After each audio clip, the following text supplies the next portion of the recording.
This video is once again late. I thought I'd left enough time for me to like watch everything and then record Chantal, but clearly I was wrong. I'm always wrong when it comes to Chantal's video lengths nowadays.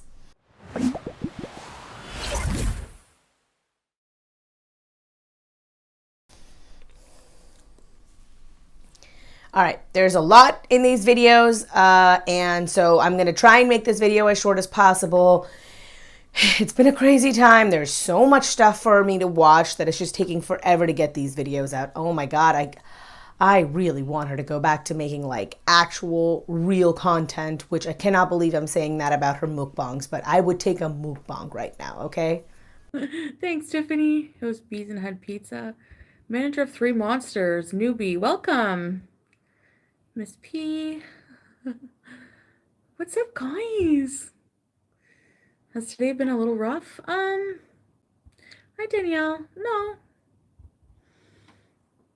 It's just kind of like a weird vibe today, I guess.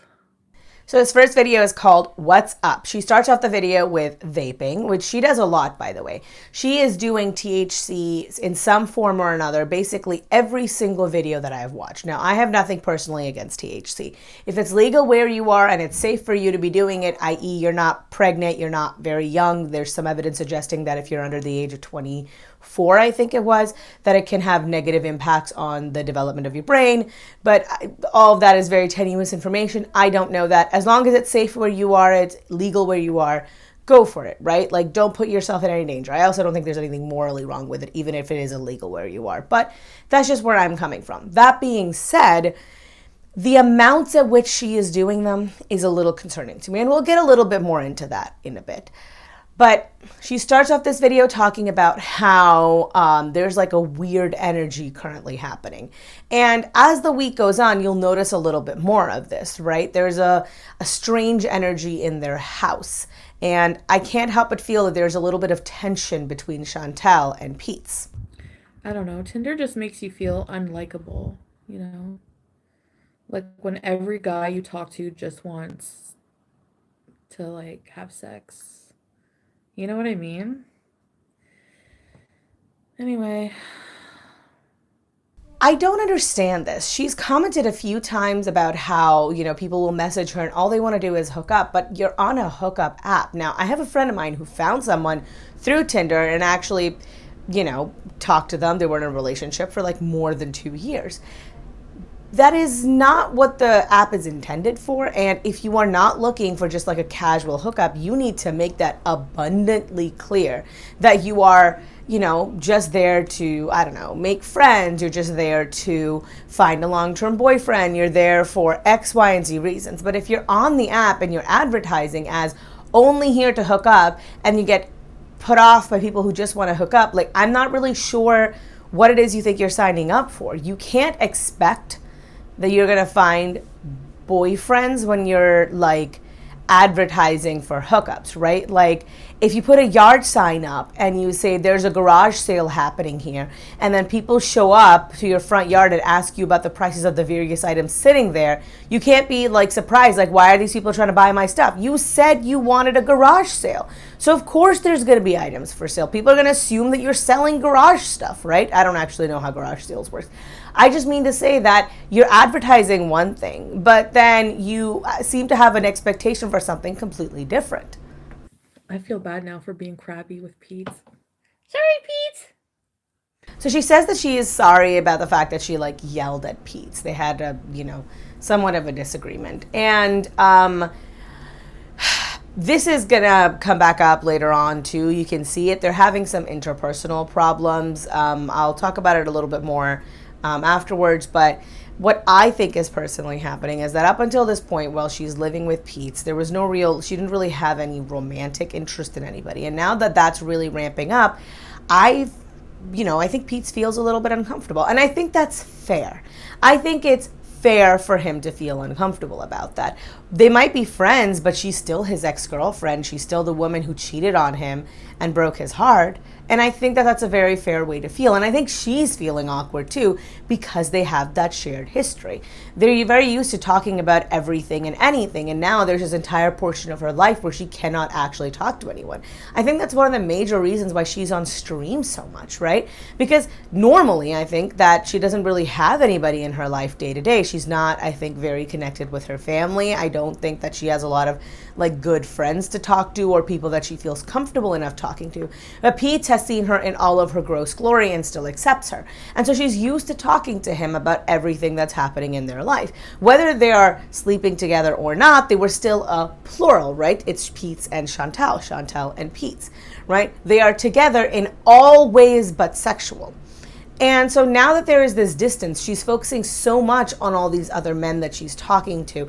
And she does put out the vibe that even though she's saying she doesn't want a relationship, that she just wants hookups, she definitely has the expectations of a relationship. She wants the care, consideration, love, adoration, and affection of somebody else. She just doesn't want to do any of the work on her end, right? And I would feel for Pete in that situation because now he's seeing all these people that she's quote unquote auditioning and replacing parts of his and her interaction. And I think that Pete is still hung up on her. So even if they're not, doing the ugly, I still think that he sees them as having an emotional relationship and that distance is starting to affect them. And a lot of the stuff that you let slide because you are interested in that person all of a sudden becomes an issue, right? Not to say that they weren't always going to be an issue, but when you are with someone, when you guys are just like hanging out, being friends, whatever, when you are interested in them romantically, certain negative aspects of their personality you're willing to gloss over in your own head to make that situation feel more palatable to you. You can say, it's just them being them. When that cover gets pulled away and all of a sudden you're confronted with the reality of this person doesn't like me and I've been excusing their shitty behavior, all of a sudden those same things can really start to grate on your nerves. So for example, Chantal leaving the house incredibly filthy. If you guys remember, one of their agreements was that Chantal would clean the house. Chantal cleans and she does the cooking, right? And then Pete's, I think he does like a lot of the heavy lifting around the house. He does the grocery shopping. And I think that was one of the conditions of them moving in together, that they would pay everything half and half and that's how they would split the chore. And I think he does like, I'm actually not sure which of the chores Pete does. I think he takes out like the garbage and stuff like that, brings in all the packages, which are mostly Chantal's because Pete doesn't use Amazon. I think that's kind of where their split is. But either way, if you agreed to it and this was your half of the deal, you should be keeping up your half of the deal. And I don't think she's ever really done that. The house is frequently filthy. She rarely ever cleans it. And Pete's is non-confrontational and also I don't think he cares, right? I don't think he's a very clean person, by which I mean to say like neat, not really like disgusting. I don't really know about that. But he seems okay with cats on the counter, so maybe. But he doesn't seem bothered by the clutter as much as someone else would be. So I think he's okay with it and she doesn't like doing it, and this is kind of the result of it. And now that she is no longer invested in the emotional part of their relationship, all of those things are starting to bother him a little bit more. Or maybe it's the other way around, that because now she has that emotional distance from him, all of the behaviors that Pete's exhibits are bothering her when they didn't used to bother her before. And I've always gotten the vibe from Chantal that the moment that she gets her like summer body and she gets like fit and like, thin and sexy, she's going to drop Pete's like a hot potato and move on to somebody else. She's already shown a propensity for doing that vis-a-vis going from Pete's to BB. But I just feel like even emotionally, she'll drop Pete's the moment that she can. That's just a feeling I get. I don't really have any proof for that. And I think that that's already starting to kind of happen with the emotional distance that they've built. They're really starting to wear on each other's nerves. And you can see that throughout the week as we go on. I'll show you more instances later on. Your doctor's really helping me. Yeah, I think the injection did help too, for sure. And even at the times where I do feel more hungry, whenever I do feel hungry, I eat. Like, I just eat. Like, I allow myself to eat stuff that I want, but within reason, Like, I feel like, okay, I don't know how to explain it. I'm just kind of not really thinking about it. I'm not thinking about food anymore as much as I used to. So she makes this point where she says that she is not thinking about food all the time anymore. And normally I would have said that's a fantastic thing. Your life should not be focused around food. I can tell you, as somebody who also eats for comfort, who gained a lot of weight, who is trying to lose it and live a healthier, better life, even with all of that, I don't spend most of my time thinking about food. I do still spend a good chunk of my time thinking about food, right? I think about the various ways in which my life interacts with food. So I like cooking food. I think about, like, I'm thinking of taking a couple of vacations. I was like, I wonder if there's anything like particularly unique there, like culinary wise, that we should do, stuff like that. Like very like by the way kind of thoughts, right? But then I also have a lot of other thoughts. Like if you guys follow me on Twitter, which always be plugging. I have a Twitter account. I'll splash the name across the screen. But I recently got a brand new sewing machine. Partner got it for me. I'm so happy. I love the thing so much. You have no idea. And I have been trying to stitch. Now, I took like home ec before. So I'm like kind of proficient at it, but not really. Anyway, long story short, I think about sewing. I think about the lighting situation here. I've been researching better mics, you know. I have stuff that I'm planning later on in the month. I have stuff that I'm thinking about like, okay, well, where can we go? Where can we visit? I've been doing some research on what like the vaccine situation is in other countries. Let's see, maybe I can travel again. All of those various things I also think about. Food overall occupies maybe 20% of my day. Maybe. That's a really big chunk of time. But that's like the most that it will ever take up. The rest of the time, I have like work and friends and family and life stuff. Chantal doesn't really have any of that. And she obsesses about food in all capacities of those things, right? So she doesn't really have friends and family other than Pete's. And most of the friend interaction she has is with her audience, who built up with mukbangs. And so that interaction becomes food related. Her name is Foodie Beauty, and she literally eats on camera for a living. At least she used to until she started doing live streams. And even now, food is a very big component of her channel. And she's said that she has various disordered eating thoughts, right? So she doesn't have any other really outlet other than that. And now that she's taking the Ozempic, and the Ozempic is keeping her from eating, all of that obsessive thought pattern that she has, I feel like she's transferring it to THC, right? I don't really think that THC is generally a thing that people think of when they think of addiction. I think when it comes to drugs, they think more cocaine, they think like Oxycontin, painkillers.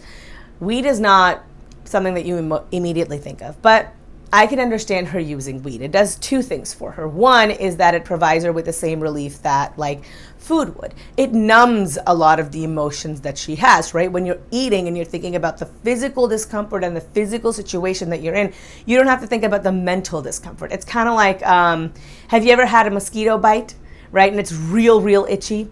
And so rather than thinking about the mosquito bite and how much you want to scratch it, you kind of use your nails and you make like a little X in the bite. Because there's pain there that hurts, but it keeps you from thinking about the itch, right?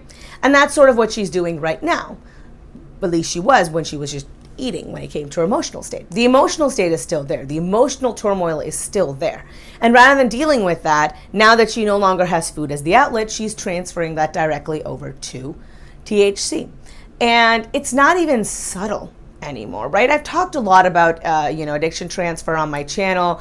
If you guys want to see somebody who has more personal, in-depth experience with stuff like that, I would recommend checking out Smokey Stephen Mark. I don't really have any personal experience with addiction, unless coffee counts, but I don't really think it does. It doesn't form the same kind of bond. I don't really have any personal experience in this.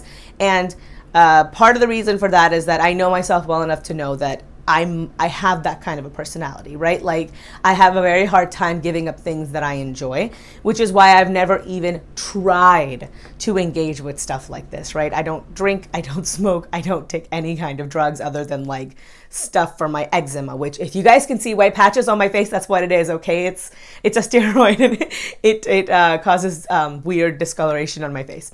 Anyway, I just mean to say that I know myself well enough, and that's why I don't take it. And Chantal has an addictive personality as well. Some people are like that.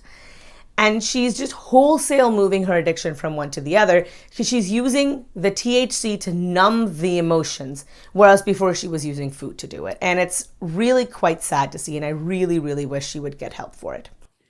So, Pete, what else is new? Nothing. I just want to point this out right here that she asked Pete's what's new, but the energy that she's exuding right now is, have you guys ever had a fight with your significant other, like in the car on the way to like a party or to a social gathering, and you guys have literally had like words back and forth, and you park the car and you're still mad, and you go up to the front door and you're still mad, and you ring the doorbell and the person shows up and you both go, hi, you know, you like put on that smile and you're like, we are good, we are not fighting, I wasn't just thinking about, you know, punching fists into a wall.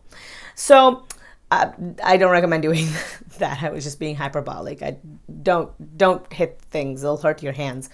Either way, that's the energy that she's exuding right now. She's giving the energy of someone who's very much so not okay with the person that they're on screen with, but she's putting on a happy face for the camera. And I know that Pete's later on in the week claims that he's not bothered by anything that she says about him on camera. I don't really know if that's true or not. I know that he is the one on the lease, and that Chantal is not technically on the lease, and Chantal is the one who pays the bulk of the utilities because she makes more money between the two of them. And I would worry with somebody as flaky as Chantal that if she just decides to leave, there'd be no consequences and you'd be on the hook paying for a house you can now no longer afford. And so I can't help but feel if he has an incentive to be like, oh, keep her happy. Other than the emotional one, because I genuinely do think that Pete wants to keep her happy, right? Between being a non-confrontational person and still mildly being in love with Chantal, it would make sense to me that he would just be like, oh, you know, I don't want to upset her. Why even like say anything? I'll just play happy for the camera. They don't really need to know, right? But that's the vibe that I got from watching the two of them interact here. I think he's talking about your hormones. Yeah, don't talk about Italian stallions right now. I still haven't friggin' had any kind of male attention that I wanted. Not the right kind. I'm daydreaming, leave me alone. So she keeps talking about how she has the male attention right now, but it's not the kind that she wants. And it makes me think, what is the kind that you want? Right? I think that despite her derogatory comments towards them, the kind of relationship that she wants to be in is almost like a sugar mama situation. She wants somebody who's there, who she can call, who will satisfy the physical urges, but then also give her a lot of that emotional connection that she wants, right? But she doesn't want to be held to the same account. And those sorts of one-way relationships generally only happen when a relationship is incredibly toxic or there is something else happening there in terms of compensation. Like, I have been not like in a sugar mama, baby, whatever situation, but at work, for example, right? I've had situations where I am the one who's doing a lot of the like emotional investing, like trying to build connections with people, networking as it's called.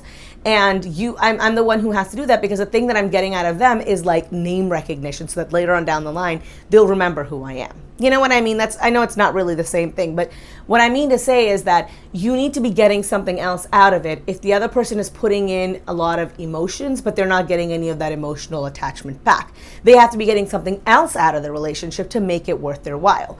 And that's the way that it seems to me. Maybe I'm reading this incorrectly, but the avoidance of responsibility and the avoidance of her own part in a relationship that she seems to have like somehow equated into it being like the perfect relationship, like that's like a hookup where they love you and they want you and they're all over you, but then you don't do anything for them. Like that doesn't, those two things don't add up in like a one-on-one relationship, right? Like, I don't think I'm getting across what I mean very well. I just mean that there's some sort of disconnect here that she's not seeing. And the only way a relationship like that would work, to me in my head, is if it was one of these, like, sugar baby mama situations. Anyway, I guess it makes sense that I'm so scattered because I don't think even she knows what she wants. Either way, next. The next live that she has is called Bored and Beezen, and she makes a comment in here where she talks about how, you know, once she loses the weight, she's going to have all of this loose skin. She absolutely will, especially because she's considering weight loss surgery, which she hasn't mentioned in a while, but I think it's still on the cards.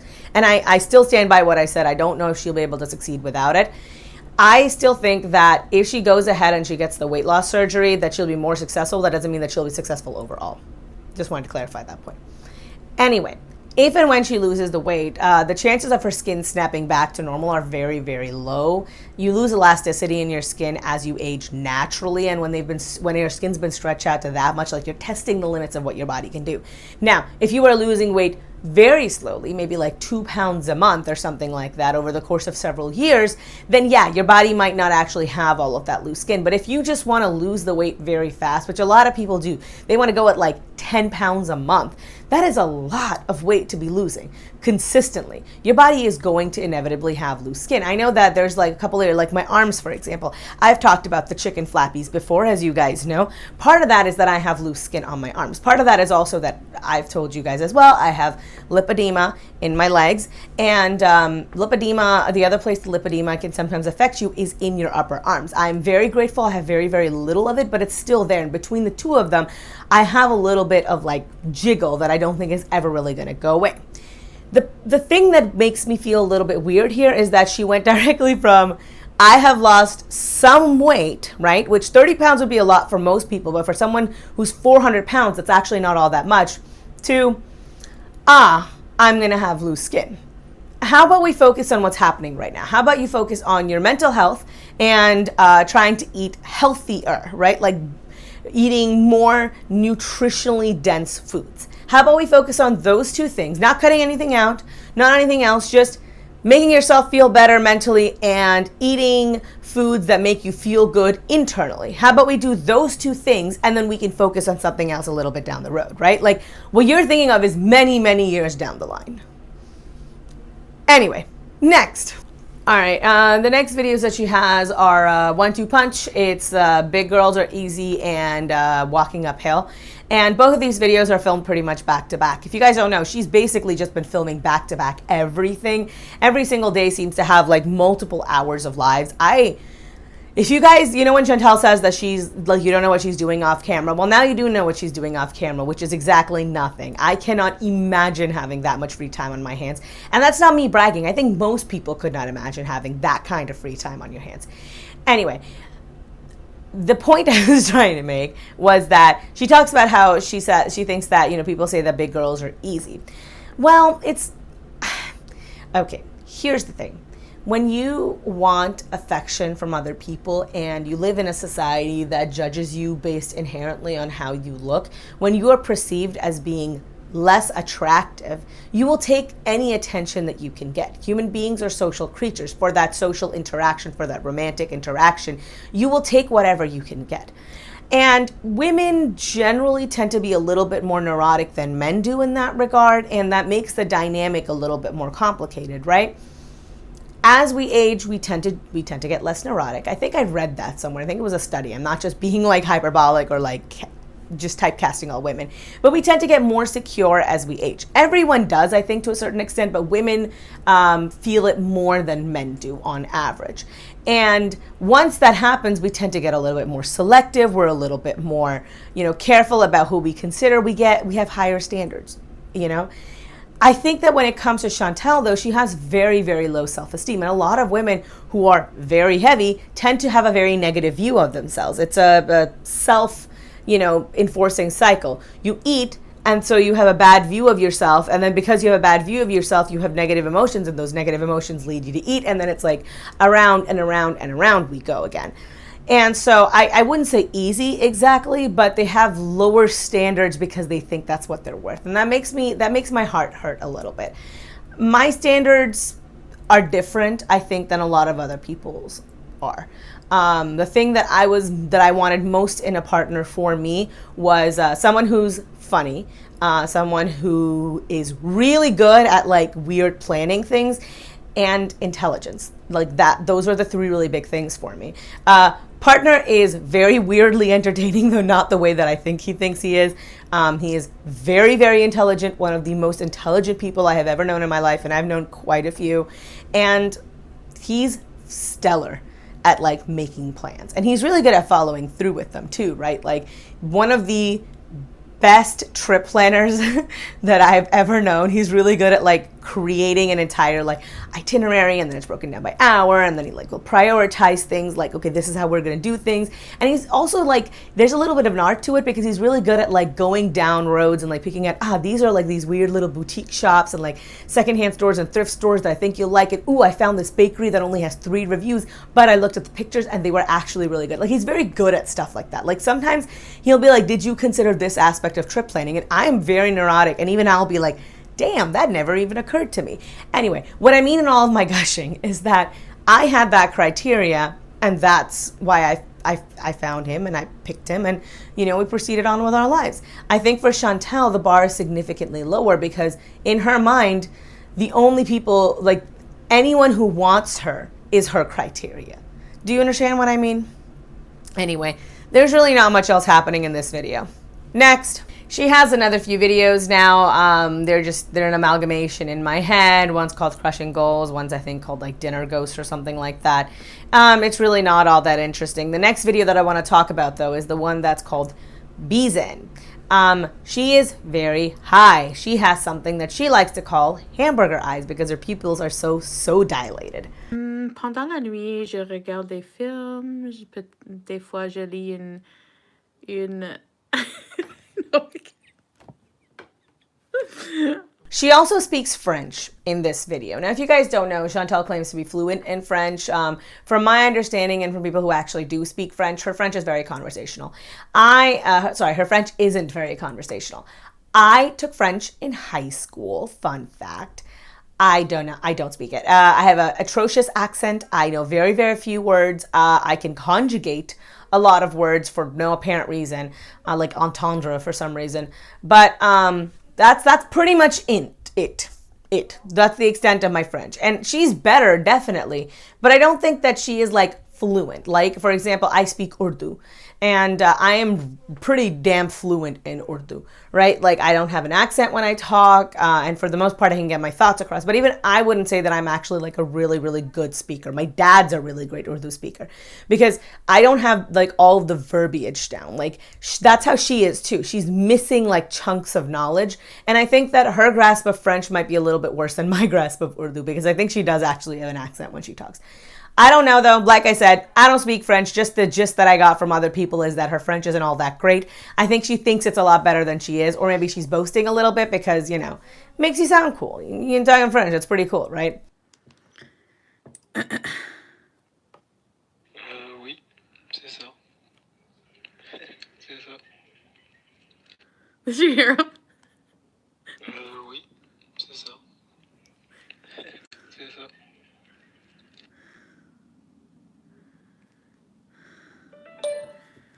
Bon, parfait. Comme j'ai dit, j'ai hâte à te rencontrer demain. As-tu une fétiche de pet? Est-ce que vous voulez donner des baisers à mon cul? The next part of this video, she talks about how like she's like talking back and forth with these guys on Tinder. She puts the phone on mute and she's just like voice noting them back and forth. And it makes me really weirded out. Like, it makes me a little uncomfortable that she's doing that. First of all, because she's releasing voice notes as well, and she doesn't have the consent of these people. Depending on the laws in Canada, which I am not familiar with, that could actually be illegal. And even if it isn't, it's still like a scummy thing to do because you don't have their permission. Secondarily, though, and equally as importantly, is this is so fucking boring. Oh my God, it's boring. I don't care. Like, if she was like reading the juicy details, and even then she gets like really like red-faced and shy and talking about them, if she was just being hardcore and being like, yeah, and this and the P and the V and the whatnot, I don't know, that might even be interesting. I personally would not be here for it, but like that might be more riveting content. This is just so boring. It's very like middle school girl talking to people and like being really like hot by the attention that she's getting, and it just makes me really uncomfortable and vaguely sad for a reason I can't really identify. How many feet is 170 centimeters?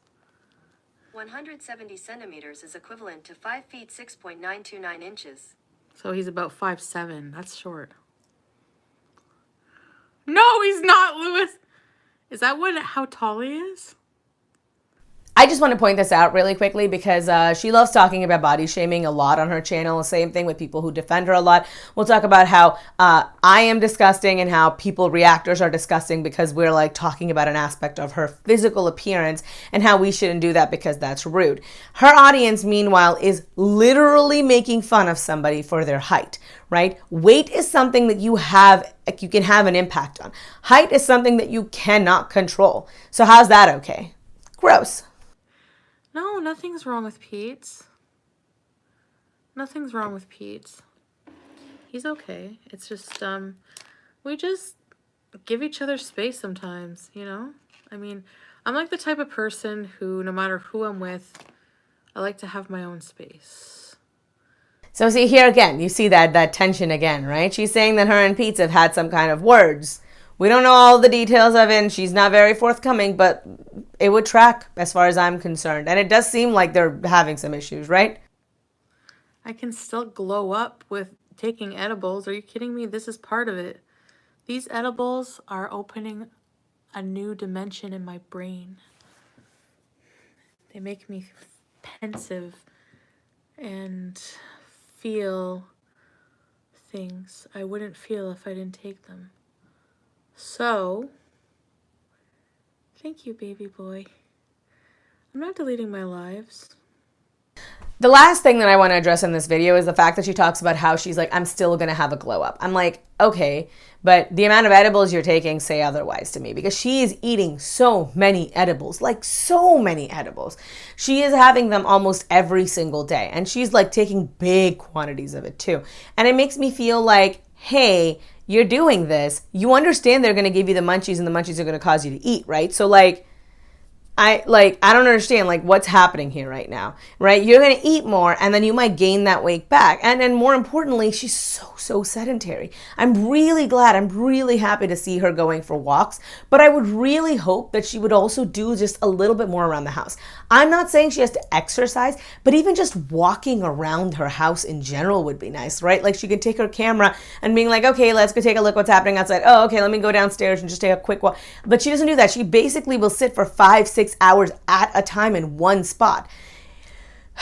It is just, I don't know, man. She's just skipping all of the hard parts and going directly to like the payoff at the end. And it doesn't speak very well of how she's going to handle actually losing weight and actually doing all of that. She's already like mentally over that part. Next. The next one is called One More Day of Beezing. She basically talks about taking a break from the internet and then doesn't. The only other thing in here that's worth mentioning is that she's eating these things called arancinis. If you guys don't know, they're like Italian rice balls. At least that's the way that it's been explained to me. And they're like deep fried and they've got like, it's like risotto on the outside if I remember correctly. And then the inside is like cheese and like sausage and mushrooms and stuff like that. I'm not 100% sure. I am not Italian. My closest association with someone who's Italian is a friend of mine from college who, in his words, these are his words, not mine, he is half Sicilian and half Alabama redneck.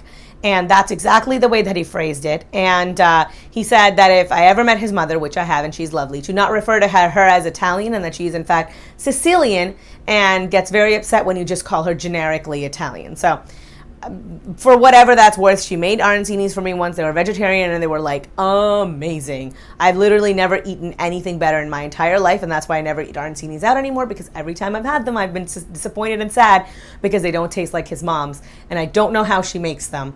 And the long-winded way of saying, please, please, please share with me your recipe.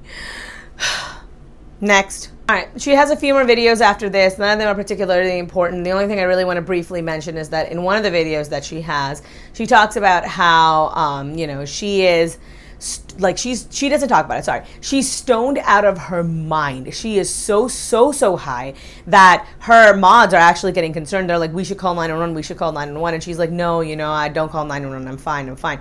But she is like, she is really blasted. I don't really know what the effects of being excessively stoned can be on a person.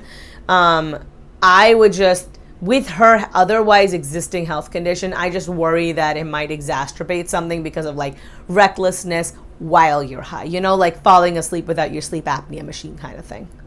The next video that I want to discuss is called Oof. There's a couple things in here. The first thing in here is that she says when she broke up with BB, which is a brilliant rewriting of history, right? She didn't initiate the conversation that led to them breaking up. She was the one who asked, well, do you want to break up? And he said, yeah, right? He very much so broke up with you. Whatever you want to spin it as, he was the one who said, yeah, I think we should break up. Even if you were the one who broached the subject, you never thought he would actually take that as a yes. So no. Another thing is that she's talking to this guy. He's from Croatia, and he lives in Croatia. I think she said he lives in Croatia, or he's Croatian in ethnicity, but he lives somewhere else, but not in Canada. And I can't help but feel that that's the reason why she likes him, because then she can have all of these like flirty texting comments, all this back and forth, but she never actually has to meet up with him, and he never has to find out that she's been fat-fishing him, which is a thing that Chantal loves doing. The last couple of things I want to talk about are that she has lost about 1,000 subscribers as of me last checking, and give or take, right? I don't follow exactly, but she's lost a good chunk of subscribers, and it's not like the most relevant given the size of her channel. That's not the biggest thing, but she was having a relatively good like upward trajectory, and the fact that she's losing subs now speaks volumes about how much people are sick of the live. There's a bunch of people who are still watching, myself included, but there's a lot of people who are just not engaged with it. The biggest thing being that when she is on live, it's actually really hard to follow her because she'll talk, and then she'll go, hi, Taronda. You know, like it gets very annoying, and that falsetto that she does where her voice goes up and she's just like saying hi to everyone can grate on people's nerves. It's one of the reasons why I'm not the biggest fan of watching like live streams after the fact. Not for everyone. Some people's live streams are better than others, but a lot of times I'm not a big fan because people who will go back and forth in the chats just saying hi to random people, it breaks the flow of conversation. Especially if the chat is going by fast, it's hard to keep track of who the creator is talking to. So for me personally, I like to watch people who are doing a live chat and who will put, the question up on screen. They'll answer a question, but they still have a conversation. They still have a topic they want to discuss, and that's what they're doing. They say hi in the beginning and they move on, right? So it's kind of like watching like a broadcast, right?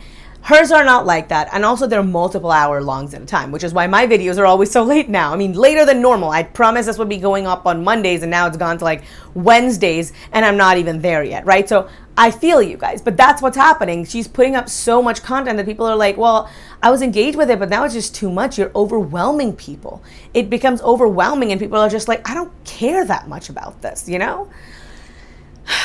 Anyway, she promises that she's going to change, but God, if I had a nickel for every time Chantal has promised to change something about her channel and life, I'd have so many nickels.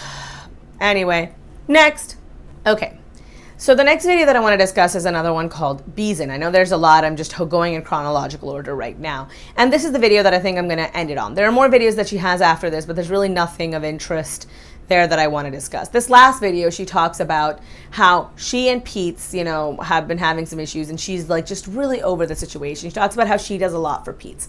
And here's the thing. I think that that's true. Kind of, right? She does do a lot for Pete's, but I think that the way that she does a lot for Pete's is just by her existing. Pete's takes comfort in having in her presence there, right? He still likes her to a certain degree, I think, and her being there in his life, I think he appreciates that. She drives him to the comic book store, and she provides him with company, and she pays for part of the apartment. Beyond that, I don't really know what it is she does for Pete's. And I mean this very, very genuinely, right? She rarely ever cooks, which is a thing that she said she would do. She rarely ever cleans. You see that by the filthy state of her house, right? And she's always asking Pete's to do stuff for her. She can't put her socks on. Pete's, can you help me? She needs to take groceries out of the car. Pete's, can you get them? Hey, I got some packages. Could you check the front door? Pete is the one who's making all those runs. So he's the one who does all of those things around the house. Do I think that he's doing just as much for her emotionally as she's doing for him? Yeah, I do think so. Having somebody there who is not like obligated to talk to you like a family member can be very mentally satisfying, right? Like knowing that I have a friend, right? People are, like I said, herd creatures. We need others' company. And so the fact that she is like saying that she does a lot for Pete's, I don't know what it is she does for Pete's. Yes, she pays for more amenities. Yes, she's covering the bulk of the rent and stuff like that. But we also have to consider I don't think Pete cares about the fact that they have a bigger place, that they have a quote unquote nicer place than her and BB had. I think Chantal wanted that. I think he would have been perfectly fine living in like a tiny 2-bedroom studio apartment. Well, that's not a studio apartment, but a tiny 2-bedroom apartment. She's the one who wanted something nicer. She's the one who wanted to have a place to film. She's the one who did this. So it makes sense. And why should Pete pay for equal part of it? This is not just her home, it's her place of business. She often monopolizes both his space and his time. So for all that you can say that, yeah, it's her channel and she's paying for a lot of it, Pete is on her channel a lot, right? He might not be getting paid, but he is there for content. He's providing her with content. Absolutely, he's entitled to some of that money. If he wanted to, he won't. So then you can't say, well, Chantal's paying for the bulk of the house either then, right?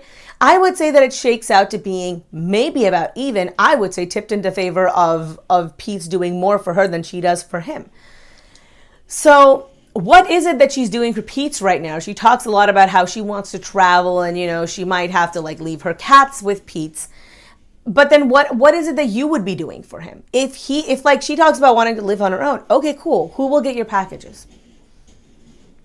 Who will get your packages? Who will help you put your shoes on? I mean this very seriously, unless she can do it herself. I think she mentions at some point that she like did her own nails, her toenails. I don't think she can still really reach her feet. Her stomach, the way that it hangs is too large. So, I don't know. This whole situation is like a little bit weird to me. I think she takes Pete's for granted a lot. And to that end, I'm not the biggest fan of Pete's, and I genuinely think that he displays some very harmful behaviors. First of all, his fake performativeness that he has when it comes to allyship for like marginalized groups and marginalized causes is the thing that bothers me the most. He's very much so the kind of person who's like, I voted for Obama twice. And it makes me a little uncomfortable because he talks a good game, right? But part of being an actual true ally is actually fighting for those people. It's not just saying that you want to fight for those people or that there's an injustice happening. That means absolutely nothing. When it comes to his real life, when it comes to actually making changes, he has always publicly defended Chantal. And he doesn't need to. That's the thing. He could have just as easily been like, yeah, Chantal shouldn't have said that. That really sucks. That's all it would have taken. But he didn't do that. And that's where I get very fed up with him. As a person of color myself, though not as one of the groups that Chantal has targeted, it's very upsetting to me when I see people like him because he is the kind of person that makes like people who are more like conservative or honestly like right-wing grifters think that like woke liberalism is like a bad thing. He's the kind of person that they think of, I think, when they think of someone who's like very, very performative but unwilling to actually do anything. And it really upsets me, right? It's the reason why like social justice warrior has taken on a negative connotation. But when you look at the actual term, social justice warrior, it's not a bad term. You're someone who's fighting for social justice. But when you put it in the context of people who are very, very good at like hashtag retweet, hashtag share, and they don't actually do anything. Anyway, I got off on a tangent. It's just, I'm not his biggest fan. And still, I would say that the way that Chantal treats him is unfair. Still, I would say that the way that she's talking about about him here is disrespectful. Still, I would say that she's taking him for granted. And I think it's going to lead at some point before their housing arrangement is up, it's going to lead to some permanent damage to their relationship. And I don't know if Chantal is really ready for that. I don't think that she's very good at considering the actions that she's taking and the long-term outcomes of those actions. But this, I think, will really hurt her. She really heavily relies on Pete. And the way that she's treating him right now, I think might do some irreparable harm. Because before, when she cheated on him and broke his heart and left him for BB, at least then there was like, oh, he's still in love with me. Now he's no longer romantically with you, and therefore his investment in wanting to forgive you is even less. Okay, the last thing I just want to mention here is that I do realize that when it comes to their relationship, it's a lot more layered and it's a lot more complex than I'm giving it airtime here. It's hard to really have a firm understanding of what's happening in that relationship dynamic when we only have it from the point of view of one very unreliable narrator, because Pete's, for whatever else his flaws are, doesn't like airing his dirty laundry in public for the most part. So I reserve judgment, and if stuff comes out, I reserve the right to change my mind, as always. And I have before, and I probably will again regarding some aspect of Foodie Beauty's personality. But this is just the stuff that stuck out to me. It's the emotional dependency that he has on her and the physical dependency that she has on him, and the fact they spent all of their time together trapped inside of one very small house, and he doesn't have interaction with anybody else. And I think it's really starting to take a toll on them. And that's ignoring the entirety of the Chantal genuinely thinking that she's better than him a lot of the time. So that's all I have to say on that matter. Sorry this video is so late. I'm trying my best here, but these videos are taking a toll on me. They're very, very long. I'm going to see if maybe I can like split it into 2 parts and maybe do something like that. I really wanted to go back to regular content. Like I said before, I'm interested in the broad strokes of her life. This day-to-day minutia is not generally my jam. And there's so much in these videos, and it's hard because there is stuff in there that I want to talk about, right? Like there's a lot of stuff in here that I took notes on that I actually didn't even get to address in this video. But it would either be, the videos would either be way, way, way too long, be way, way, way too boring, or I would just be losing my mind on camera because I've had to watch like 400 hours of Chantal. Either way, none of that is appealing to me. Thank you guys so much for watching. If you guys like this video, please give me a thumbs up. If you guys hated this video, please give me a thumbs down. You can leave me a comment down below if there's something you'd like me to really, really know. In particular, do let me know about what you think about the relationship dynamic between Chantal and Pete's. I'm really curious because I don't know if my opinion is necessarily right on this, and I'm very open to having my mind changed. If you guys want to know when I upload any videos right away, make sure you hit the subscribe button and make sure you hit all on the notifications so you know when I upload any video right away. As always, all my social medias are linked down below. I've got Instagram where I've got food stuff, life stuff, might be traveling a little bit, so you know, you'll get those pictures up there. I've got Twitter where I'm a little bit toxic and a little bit petty. And if you want to watch me being an S-Jew all over Twitter, that's where you should follow me. And you can send me mean tweets about my hair if you want. I don't know, but people can do that. They have done it before and they'll probably do it again. And I'm okay with it because I'm done with it. Anyway, and I've got Patreon. Think of Patreon as the tip jar for the internet. So if you like the job that I'm doing here and you would like me to continue, hey, consider tossing a few coins in my direction. You don't have to. It's not necessary, but I would really appreciate it. I'm really looking forward to upgrading this mic. You guys don't even know. This thing has just been a piece of crap recently. Anyway, as always, I'm Jasmine, the sequel, and I am not relatable. Peace. A special thanks to my patrons, Acrophobe Christina, Courtney EP, Gigi Wee, Wild Rose, Jam Beans, Jay Thomas, Lauren Chris, Michael B. Petty, That British Unicorn, Sky Andropolis, Sonia P., Xanthal, Debbie Elliott, D. Higgins, Juliet Q, and Kate O.